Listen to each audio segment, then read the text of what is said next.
Welcome friends, कैसे हो आप सभी लोग। स्वागत है आपका मेरे यूट्यूब चैनल टेक ठाकुर में। और आज हम अपने चैनल की पहली वीडियो डालने वाले हैं जिसका नाम होगा इंट्रोडक्शन टू जावा। इस चैनल में हम आपको नेटवर्किंग से रिलेटेड भी कंसेप्ट पढ़ाएंगे, साइबर सिक्योरिटी से रिलेटेड पढ़ाएंगे। लेकिन सबसे पहले हमारा चैनल स्टार्ट हो रहा है तो हमने ज़्यादा इन्वेस्ट करा नहीं है इसमें अभी, इसलिए हम स्टार्ट करने वाले हैं अपने जावा से, जिसमें हम आपको ऊप्स के कॉन्सेप्ट भी पढ़ाएंगे, ऊप्स के साथ साथ टीएस से भी हम कवर करवाएंगे। चलिए स्टार्ट करते हैं अपने टॉपिक को, जावा। आखिर जावा है क्या? ठीक है, हम खोल लेते हैं अपनी पावर पॉइंट 5 और इसको कर लेते हैं हम स्टार्ट। ठीक है, सबसे पहले व्हाट इज जावा। जावा एक प्रोग्रामिंग लैंग्वेज है जिसका इस्तेमाल करा जाता है अपना जो हमारा कोड है जिसको हम लिखते हैं उसको 0-1 की फॉर्म में कन्वर्ट करने के लिए। ठीक है, लैंग्वेज जो होती है एक हमारे जो होती है हमारी लैंग्वेज से, यानी जो हम लैंग्वेज लिख रहे हैं उसको कंप्यूटर से बात करने के लिए 0-1 की जरूरत होती है, क्योंकि कंप्यूटर 0-1 ही समझता है। ठीक है, कंप्यूटर 0-1 समझता है, तो इस वजह से एक कंपाइलर होता है जो कि हमारी लैंग्वेज को कन्वर्ट करता है, हमारे सोर्स कोड को कन्वर्ट करता है मशीन कोड में। लेकिन जावा जो है इनमें से थोड़ी अलग है। जावा जो है ऐसे कंपाइल नहीं करता कि डायरेक्ट सोर्स कोड से हमारा मशीन कोड में कन्वर्ट कर दिया, जिसको हम अभी आगे पढ़ेंगे। ठीक है, चलिए पता लगाते हैं पहले जावा का हिस्ट्री थोड़ी पढ़ लेते हैं कि जावा आखिर बनी कैसे। ठीक है, जिसकी आप अभी पिक्चर देख रहे हो यहाँ पर, रेस्पेक्टेड पर्सन है ये जो है इन्होंने ही हमारी जावा बनाई थी। इनको हम कहते हैं फादर ऑफ जावा। इनके नाम की अगर हम बात करें तो इनका नाम है जेम्स गॉसलिन। ठीक है, इनका नाम है जेम्स गॉसलिन। इन्होंने और इनकी फ्रेंड जो है उन्होंने ये जावा लैंग्वेज बनाई। ठीक है, जून 1991 में। अगर हम इसके पहले वर्जन की बात करें तो वो शायद 23 जून को आया था। मे बी मैं करेक्ट हूँ, नहीं भी हो सकता। ठीक है, आप चेक कर लेना। ठीक है, अभी इसका करंट वर्जन शायद 23 चल रहा है अभी, जो कि 24 को शायद मार्च में लॉन्च हुआ है।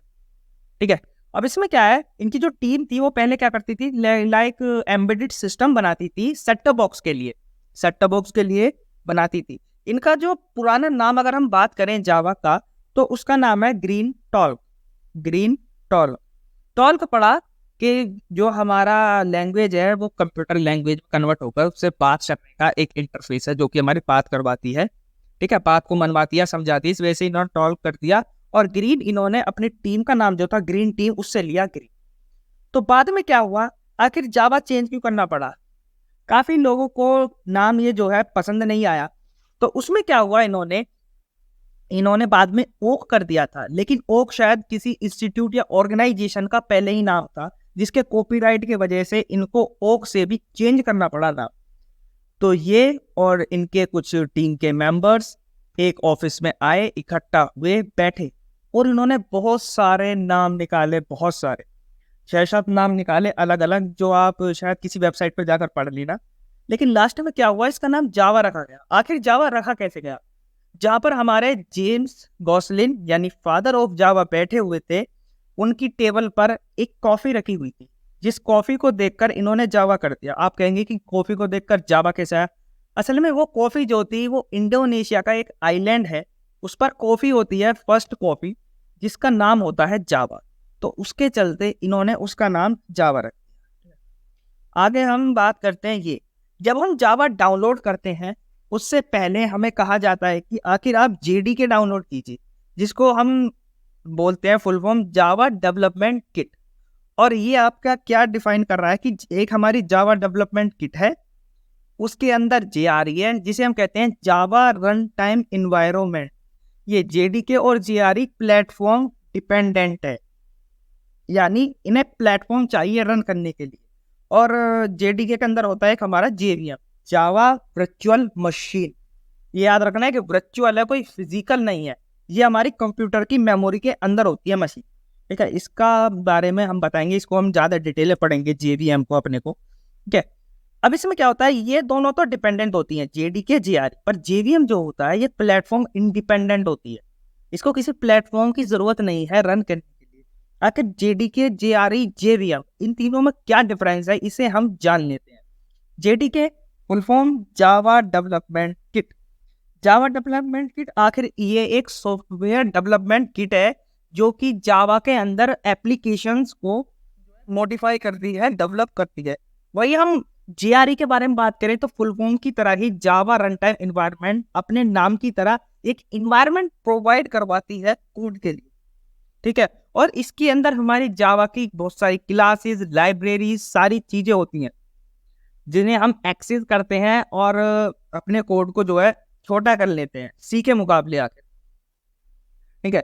इसमें क्या होता है, जेआरई जो है एक सुपर सेट है, सॉरी जेडीके एक सुपर सेट है किसका, जेआरई जेवीएम का, क्योंकि इसके अंदर जेडीके के अंदर दोनों की दोनों आ जाती हैं जेआरई जेवीएम। जेआरई क्या है, ये सबसेट है जेडीके का, क्योंकि कुछ एलिमेंट जो जेडीके के होते हैं वो जेआरई के अंदर आते हैं, ठीक है। साइज जेडीके का बड़ा होता है क्योंकि उसके अंदर जेआरई जेवीएम दोनों आते हैं। सबसे कम साइज हमारा जेवीएम का होता है। अब हम पढ़ लेते हैं जेवीएम के बारे में थोड़ा डिटेल में। जेवीएम क्या करता है, जैसे मैंने आपको शुरू में ही बताया था, वीडियो की स्टार्टिंग में बताया था थोड़ा आगे आकर, कि हमारा जो है जावा का जो कंपाइलर होता है वो डिफरेंट होता है, वो कोड ऐसे रन नहीं होता। सबसे पहले क्या होगा, जो हमारा जावा का प्रोग्राम है यानी सोर्स कोड है, जावा कंपाइलर जो है सबसे पहले उसे बाइट कोड में कन्वर्ट करेगा, जिसे हम इंटरमीडिएट कोड कहते हैं, ठीक है। बाइट कोड कह दीजिए, इंटरमीडिएट कोड कह दीजिए, ठीक है। उसे हम कहते हैं, जो मशीन उसे कन्वर्ट करती है उसको हम कहते हैं जावा वर्चुअल मशीन। इसको हम जावा वर्चुअल कोड भी कहते हैं। ये मशीन स्पेसिफिक नहीं होता, मतलब मशीन जो है इसको समझ नहीं सकती इस कोड को, तो इस कोड को स्पेसिफिक कोड जनरेट करने के लिए जावा इंटरप्रेटर एक इंटरमीडिएट की तरह वर्क करता है, जो कि वर्चुअल मशीन कोड यानी बाइट कोड को कन्वर्ट करता है मशीन कोड में, जिससे मशीन समझ सके, ठीक है। जेवीएम का मतलब समझ में आ गया। अगर आपको थोड़ी दिक्कत लगी हो तो थोड़ा रिवर्स कर लेना और आप समझ लेना। आगे